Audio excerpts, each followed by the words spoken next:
Hello, Assalamualaikum. I'm your biology teacher, and today we are going to start our new chapter, which is bioenergetics. In today's lecture, we are going to discuss about not only bioenergetics but also the role of the ATP molecules within our living body. Bioenergetics is the interconversion of the energy into the different form within the body or from the environment. Bioenergetics में अगर आपके पास interconvert आमतौर पे हमारे पास energy दो form में एग्जिस्ट करती है. One is a kinetic energy, second is a potential energy. Kinetic energy is a energy which is store within your body due to its movement, जबकि potential energy due to positioning आपके पास आ जाती है. For example, अगर आप ball को ज़मीन के बहुत करीब अगर आप छोड़ते हैं तो आप देखेंगे वो थोड़ा फासला तय करने की वजह से वो थोड़ी आवाज़ पैदा करेगा. लेकिन आप जितनी ऊंचाई पर बॉल को लेके जाते हैं, डेफिनेटली आप पोजीशन जितना आप उसको हाइट पे लेके जाएंगे, उसमें काम करने की सलाहियत, यानी कि फैसले के तय करने की सलाहियत के साथ साथ वो उतनी ऊंची आवाज़ के साथ और साथ में उतनी बाउंस प्रोड्यूस करती है. उसका मतलब है कि जैसे जैसे आप लोग एक बॉडी को जिसके साथ उसके अट्रैक्टिव फोर्स मौजूद है, अगर आप उससे दूर करके लेके जाते हैं, जैसे ज़मीन से इंसान को दूर कर रहे हैं या एटम से उसके इलेक्ट्रॉन को दूर करते जाएंगे, तो उसकी पोटेंशियल एनर्जी इंक्रीज़ होना शुरू हो जाती है. तो इसका मतलब है कि काइनेटिक एनर्जी हमारे पास रिलेटेड टू मूवमेंट है, जिसके लिए इक्वेशन हम 1/2mv² यूज़ करते हैं, जबकि पोटेंशियल एनर्जी हमारे पास mgh है, जिसमें मैस g आपके पास ग्रेविटेशन एक्सेलरेशन, जबकि हाइट जो है वो आपके पास डिस्टेंस के लिए शो कर रहे हैं कि आपके पास वो इंटरैक्टिंग बॉडीज़ के बीच में डिस्टेंस कितना है. ये काइनेटिक एनर्जी और ये पोटेंशियल एनर्जी हमारी बॉडी के अंदर इंटरकन्वर्ट होते रहते हैं, जबकि हमारे पास तमाम तरह जो पोटेंशियल एनर्जी है वो केमिकल बॉन्ड्स की सूरत में हमारे बॉडी के अंदर स्टोर होना शुरू हो जाती है. आपके पास हम जितने भी हमारे पास बॉडी के अंदर जो एक्टिविटीज़ हो रही हैं, all type of the activities, chemical bonds जितने भी हम लोग के आए उसकी फॉर्मेशन हो रही है या उसकी ब्रेक डाउन हो रही है, मेटाबॉलिज्म की कैटेगरीज में बिलोंग करते हैं. मेटाबॉलिज्म को टू कैटेगरीज में फर्दर क्लासिफाई किया जाता है, catabolism and anabolism. Catabolism is comprises of all the chemical reaction in which the chemical compounds start to break down to produce a simpler compounds with the release of the energy. For example, respiration. 8th class के अंदर और 7th classes के अंदर भी आप लोगों ने इसको पढ़ा था कि जब भी आप ग्लूकोज की ब्रेक डाउन करते हैं ऐसी कंडीशन में जो कि वो कार्बन डाइऑक्साइड एंड वाटर में जो कि सिंपल कंपाउंड में कन्वर्ट होकर एनर्जी को रिलीज़ करता है, तो ये कैटाबॉलिज्म की रिएक्शन है, जिसमें ऑक्सीजन हिस्सा बनता है ग्लूकोज का और जिसमें ग्लूकोज ब्रेक डाउन होकर कार्बन डाइऑक्साइड बनाता है. ग्लूकोज में के फार्मूले के अगर C6H12O6 में कार्बन डाइऑक्साइड और ऑक्सीजन का अगर रेशो देखें तो आपके पास चूँकि C6H12O6 है तो 1:1 आता है, जबकि आपके पास कार्बन डाइऑक्साइड में एक कार्बन डाइऑक्साइड और 2 ऑक्सीजन के मॉलिक्यूल की वजह से 1:2 आ जाता है. तो इसका मतलब है कि ऑक्सीजन हमारे पास ऐड होती है कैटाबॉलिक रिएक्शन में. जबकि एनाबॉलिज्म हमारे पास सिंथेटिक प्रोसेस है to form the complex compound with the storage of the energy. For example the photosynthesis which is a light conversion process in which potential energy convert from the solar to chemical energy.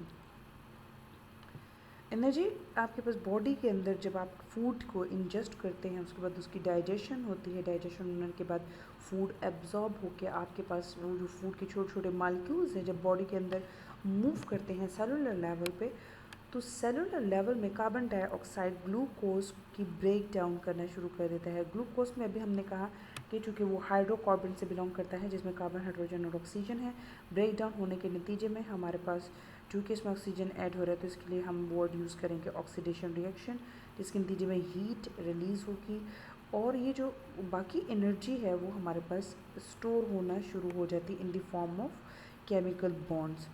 और ये जो chemicals ATP molecules हैं हमारे body के अंदर life processes को maintain करने के लिए यूटिलाइज होगी, चाहे वो मेंटेनेंस ऑफ सेल्स हो या उसकी रेप्लिकेशन हो या किसी भी मटेरियल की मूवमेंट हो या कंट्रैक्शन हो, रिलैक्सेशन हो, बॉडी की मूवमेंट हो, यानी कि लिविंग करैक्टरिस्टिक्स हम लोगों ने जो 8 पढ़े हुए हैं वो सारे के सारों को फुलफिल और मेंटेन करने के लिए हमारे पास इस एनर्जी को यूटिलाइज़ किया जाता है. हमारे पास जितने भी केमिकल रिएक्शंस हैं उनको 2 कैटेगरीज में डिवाइड किया जाता है. One is the oxidation, second is a reduction reaction. Oxidation reaction, reduction reaction एक दूसरे के कम्प्लीटली ऑपोजिट हैं। इसमें जस्ट अगर ऑक्सीडेशन को याद कर लिया जाता है तो रिडक्शन उसके अकॉर्डिंगली है।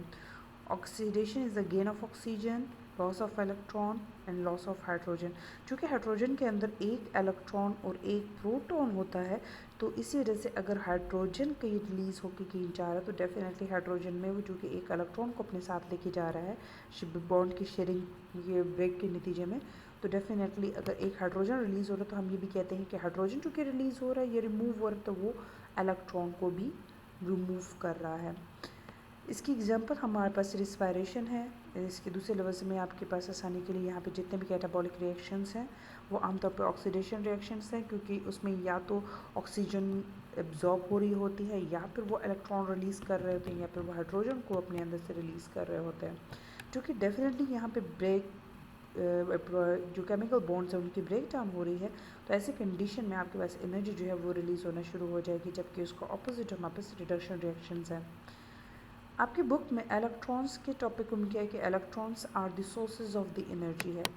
तो हम लोगों ने केमिस्ट्री में बहुत एटॉमिक मॉडल के अंदर पढ़ा था कि आपके पास जैसे जैसे इलेक्ट्रॉन्स हाई एनर्जी लेवल से लोअर एनर्जी लेवल की तरफ मूव करना शुरू कर देता है तो वो स्टेबल होना शुरू कर देता है।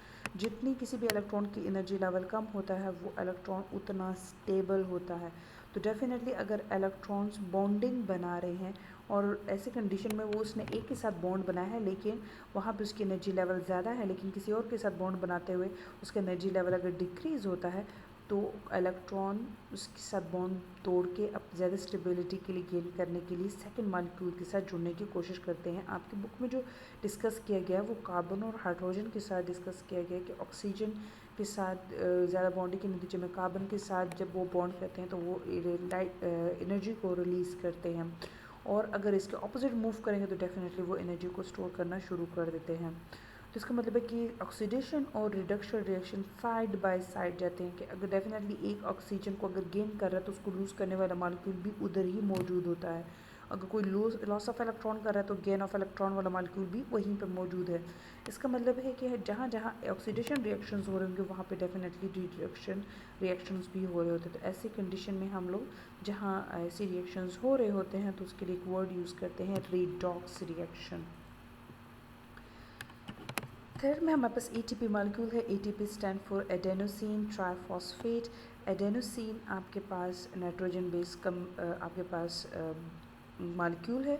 उस अमाइनो एसिड्स में हमारे पास जो है वो आपके पास 2 रिंग कंपाउंड है, जबकि ऐसे अटैच होता है आपके पास 1.5 कार्बन शुगर कंपाउंड के साथ, जिसको हम लोग राइबोस का नाम देते हैं। और ये राइबोस हमारे पास 3 फॉस्फेट के साथ जुड़ता है और इस फॉस्फेट जिसके साथ जुड़ता है इस बॉन्ड को हम टेल्ट बॉन्ड कहते हैं। ये आपके पास 3 टेल्ट बॉन्ड एग्जिस्ट करते हैं और इन टेल्ट बॉन्ड की बेसिस पे हम कहते हैं कि जब भी ये इनकी ब्रेक डाउन होती है तो ऐसी कंडीशन में हम लोग इसको डिफरेंट नेम्स देते हैं। फॉर एग्जांपल अगर हमारे पास इस एडेनोसिन और राइबोस शुगर के साथ एक फॉस्फेट हो तो हमारे पास एडेनोसिन मोनोफॉस्फेट AMP, अगर 2 हैं तो एडेनोसिन डाइफॉस्फेट ADP, और जबकि अगर 3 फॉस्फेट जुड़े हों तो उसको हम लोग एडेनोसिन ट्राइफॉस्फेट का नाम देते हैं। और हर एक टेल बॉन्ड 7.3 किलो कैलोरीज को एनर्जी को स्टोर करती है। डैट्स मीन कि अगर मुझे जस्ट 7.3 किलो कैलोरीज की एनर्जी रिक्वायर्ड है तो डेफिनेटली सिर्फ एक बॉन्ड ब्रेक होगा। अगर मुझे 14 के करीब एनर्जी चाहिए तो डेफिनेटली 2 बॉन्ड्स ब्रेक डाउन होंगे और हमारे पास 0.6 जो किलो कैलोरीज है वो हमारे पास हीट की फॉर्म में इन्वायरमेंट में रिलीज़ हो जाएगी, जबकि 14 किलो कैलोरीज जो है वो मैं यूज़ कर लूँ, क्योंकि हर एक बॉन्ड 7.3 किलो कैलोरीज एनर्जी को रिलीज़ करता है। और इसी तरह से अगर हमारे पास ये ब्रेक डाउन हमारे पास हो चुका है और हमारे पास सिर्फ और सिर्फ AMP मौजूद है, और मतलब कि एडेनोसिन राइबोस शुगर के साथ 1 फॉस्फेट मौजूद है और मेरे पास एक्स्ट्रा अमाउंट में 7.3 किलो कैलोरीज मौजूद है, तो डेफिनेटली ये टेल बॉन्ड बनाने में यूज़ हो जाएगी। और अगर मेरे पास 7.5 यानी कि 0.2 के डिफरेंस से भी अगर एक्स्ट्रा एनर्जी है तब भी स्टोर सिर्फ 7.3 किलो कैलोरीज होगी, जबकि 0.2 कैलोरीज इन्वायरमेंट में रिलीज़ होना शुरू हो जाएगी। डेट्स मीन कि हर एक टेल्ट बॉन्ड की फॉर्मेशन के नतीजे में 7.3 किलो कैलोरीज एनर्जी स्टोर, जबकि इसकी ब्रेकेज के नतीजे में 7.3 किलो कैलोरीज एनर्जी रिलीज़ होती है। इसी तरह से एटीपी मॉलिक्यूल्स को एज अ एनर्जी करेंसी भी कहा जाता है कि जब अगर आपको एनर्जी की रिक्वायरमेंट है तो आप इस करेंसी को यूज़ करते हैं, अदरवाइज़ आप इस एनर्जी करेंसी को मनी की तरह स्टोर करना शुरू कर देते हैं in the form of formation of tail bond, जो कि हर एक tail bond 7.3 kilo calories energy को स्टोर करने की एबिलिटी रखता है। एटीपी के साइकिल को रिपीट करने के लिए हमारे पास ये मौजूद है, इसको हम लोग एटीपी एंड एडीपी साइकिल कहते हैं। स्ट्रक्चर ऑफ एटीपी के बाद conversion of ATP and ADP के साइकिल को डिस्कस किया गया कि एटीपी किस तरह से फॉस्फेट की ब्रेकेज के नतीजे में एटीपी एडीपी में कन्वर्ट होता है, और अगर आपके पास चूँकि फॉस्फेट इन्वायरमेंट में ही मौजूद है तो अगर 7.3 किलो कैलोरीज उसको इन्वायरमेंट से मिल जाती है तो वो दोबारा से फॉस्फेट बॉन्ड हमारे पास एडीपी के साथ बाउंड करके एटीपी की फॉर्मेशन कर देंगे, जिसमें 3 फॉस्फेट बॉन्ड्स मौजूद होंगे। आज के टॉपिक के लिहाज से आप लोगों का जो टास्क है उसमें आप लोगों ने question number 1 and 2 understanding of the concept के करने हैं। इसके साथ explain how electrons are the sources of energy in the metabolic activities को एक्सप्लेन करना है, जो कि पैराग्राफ के अंदर एक्सप्लेन किया गया। साथ में आपने एटीपी के स्ट्रक्चर को ड्रॉ करना है। यह आज इस वीक का आपका लेक्चर है। Thank you. अल्लाह हाफिज़।